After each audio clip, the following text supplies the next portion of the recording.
Hello, ഞാൻ ഷീബ ചേച്ചി. പുതിയൊരു വീഡിയോയിലേക്ക് എല്ലാവർക്കും സ്വാഗതം. വളരെ സിമ്പിളായിട്ടും ടേസ്റ്റി ആയിട്ടും തയ്യാറാക്കാൻ പറ്റിയ നല്ലൊരു കറിയുടെ റെസിപ്പി ആയിട്ടാണ് വന്നിട്ടുള്ളത്. ഉച്ചയൂണിൻ്റെ കൂടെ കഴിക്കാൻ പറ്റിയ നല്ല ടേസ്റ്റി ആയിട്ടുള്ള ഒരു കറിയാണ്. അധികം ഇൻഗ്രീഡിയൻസ് ഒന്നും ഇത് തയ്യാറാക്കാൻ ആവശ്യമായിട്ടില്ല. അപ്പോൾ ഇത് പെട്ടെന്ന് ഉണ്ടാക്കുന്നത് എങ്ങനെയാണെന്ന് നോക്കാം. അതിനായിട്ടൊരു ചീനച്ചട്ടി ചൂടാക്കുന്നുണ്ട്. അതിലേക്ക് ഞാൻ 2 ടേബിൾ സ്പൂൺ വെളിച്ചെണ്ണയാണ് ഒഴിച്ചു കൊടുക്കുന്നത്. ആ എണ്ണയൊന്ന് നന്നായിട്ടൊന്ന് ചൂടായി വരുമ്പോൾ നമുക്കതിലേക്ക് വെണ്ടയ്ക്കയാണ് ചേർത്ത് കൊടുക്കേണ്ടത്. അപ്പോൾ വെണ്ടയ്ക്ക വെച്ചിട്ടുള്ള നല്ലൊരു കറിയാണ് തയ്യാറാക്കുന്നത്. ഞാനിവിടെ ഇളം വെണ്ടയ്ക്ക, അതായത് മൂക്കാത്ത വെണ്ടയ്ക്ക ഒരു 15 എണ്ണം എടുത്തിട്ടുണ്ട്. അത് നീളത്തിൽ 4 കീറിയിട്ട് പിന്നെ വീണ്ടും ഒരു 2 ഇഞ്ച് നീളത്തിൽ ചെറിയ കഷ്ണങ്ങളാക്കി എടുത്തിട്ടുണ്ട്. അതാണ് നമ്മൾ ആ എണ്ണയിലേക്ക് ഇട്ട് കൊടുത്തിട്ടുള്ളത്. അത് നമുക്ക് ആദ്യം ഒന്ന് വഴറ്റിയെടുക്കാം.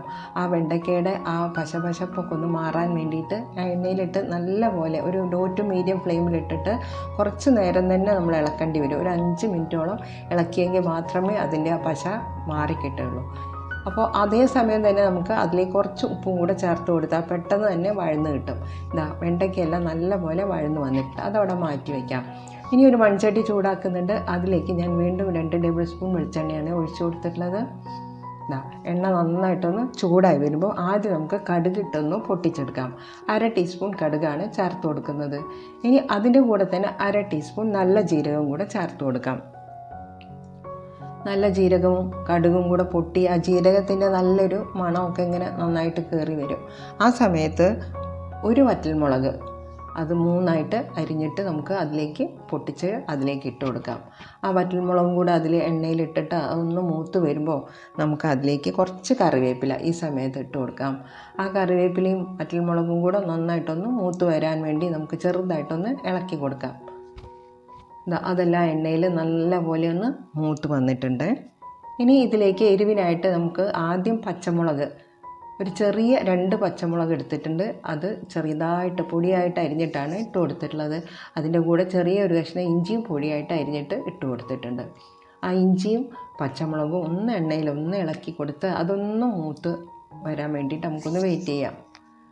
അത് നന്നായിട്ട് മൂത്ത് വരുമ്പോൾ ഒരു മീഡിയം സൈസുള്ള സവാളയും പൊടിയായിട്ട് അരിഞ്ഞിട്ടാണ് ചേർത്ത് കൊടുക്കുന്നത്. ഇതൊന്നും നമുക്ക് അങ്ങനെ കറിയാവുമ്പോൾ ഇങ്ങനെ കടിക്കാൻ കിട്ടരുത്. അതുകൊണ്ടാണ് എല്ലാം നല്ല പോലെ പൊടിയായിട്ട് അരിഞ്ഞിട്ടാണ് എണ്ണയിലിട്ടിട്ട് ഇതുപോലെ ഒന്ന് വഴറ്റിയെടുക്കണം. സവാളയുടെ നിറമൊക്കെ നന്നായിട്ടൊന്ന് മാറി വരട്ടെ, അതുപോലെ നമുക്കൊന്ന് വഴറ്റിയെടുക്കാം. ഇനി സവാളയെല്ലാം നന്നായിട്ട് വഴണ്ടി വരുമ്പോൾ കുറച്ച് പൊടികൾ അതിലേക്ക് ചേർത്ത് കൊടുക്കണം കേട്ടോ. ഒരു 1/2 ടീസ്പൂൺ മഞ്ഞൾപ്പൊടി ഇട്ട് കൊടുക്കാം. അതേ അളവിൽ തന്നെ 1/2 ടീസ്പൂൺ കാശ്മീരി മുളക് പൊടിയാണ് ചേർത്ത് കൊടുക്കുന്നത്. ഈ കറിക്ക് വലിയ എരിവ് കാണത്തില്ല. ഇനി ഒരു 1/4 ടീസ്പൂൺ മല്ലിപ്പൊടിയും കൂടെ ഇതിൻ്റെ കൂടെ ചേർത്ത് കൊടുക്കുന്നുണ്ട്. ഇനി ഈ പൊടികളുടെ എല്ലാം പച്ചമണം പോകാൻ വേണ്ടിയിട്ട് നമുക്ക് ഇതുപോലെ ഒന്ന് നല്ലപോലെ ആ എണ്ണയിൽ നല്ലോണം ഒന്ന് മൂപ്പിച്ചെടുക്കാം. ആ പൊടികളെല്ലാം പച്ചമണമെല്ലാം മാറി അതെല്ലാം കൂടെ ഒന്ന് നന്നായിട്ട് മിക്സായിട്ട് നല്ലൊരു മണം വരും. ഈ സമയത്ത് വേണം നമ്മൾ വഴറ്റി വെച്ചിട്ടുള്ള വെണ്ടയ്ക്ക അതിലേക്ക് ഇട്ട് കൊടുക്കാൻ. വെണ്ടയ്ക്ക മുഴുവനായിട്ടും അതിലേക്ക് ഇട്ട് കൊടുക്കുന്നുണ്ട്. വെണ്ടയ്ക്ക ഇട്ട് കൊടുത്ത് നമുക്കത് നന്നായിട്ടൊന്ന് ഡ്രൈ ആക്കി എടുക്കണം. ആ വെണ്ടയ്ക്കയിലേക്ക് നമ്മളിപ്പോൾ വഴറ്റി എല്ലാം നല്ല പോലെ ഒന്ന് മിക്സ് ആകണം. അപ്പോഴാണ് ആ പൊടിയും ആ എരിവും എല്ലാം വെണ്ടയ്ക്കയിലേക്ക് ഈ സമയത്ത് വേണം നമ്മൾ നന്നായിട്ടൊന്ന് മിക്സ് ചെയ്തെടുക്കാൻ. വെണ്ടയ്ക്കയും ആ മസാലയൊക്കെ നല്ല പോലെ ഒന്ന് വഴറ്റി നല്ല ഡ്രൈ ആക്കി എടുത്തിട്ടുണ്ട്. ഈ ഒരു പരുവത്തിലേക്ക് വേണം നമ്മൾ കുറച്ച് നേരിട്ട് നമ്മൾ ഇതുപോലെ ഒന്ന് ഇളക്കിയിട്ട് ഒന്ന് ഡ്രൈ ആക്കി എടുക്കാം. ഇനി ഇതിലേക്ക് ചേർക്കുന്നത് തൈരാണ്.